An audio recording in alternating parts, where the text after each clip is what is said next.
बाबा कहाँ हैं? वो अजीजा यहाँ क्यों आई थी? मुझे तो कुछ नहीं पता जहान साहब। नसू साहब ऊपर हैं डाइनिंग रूम में।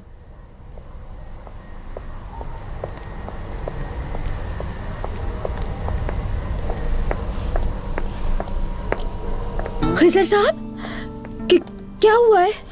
रेहान कहाँ है? जहरा, रेहान नहीं थी वहां पे, हवेली में नहीं थी वो। क्या मतलब है आपका? रेहान वहाँ पर नहीं थी तो फिर वो कहाँ पर हो सकती है बताइए? उन्होंने कहा और आपने उनकी बात का कैसे यकीन कर लिया खिजर साहब? आप उसको लिए बिना वापस कैसे आ सकते हैं? जहरा, मेरा यकीन करो, नहीं थी वो। सुल्ताना खानम ने कहा कि जाओ जाकर पूरी हवेली में तलाश करो, लेकिन वो वहां पे नहीं थी। मीरान उसको कहीं ले गया है, किसी को नहीं पता कि वो कहाँ पे है। रेहान को मीरान के हवाले नहीं करना चाहिए था आपको।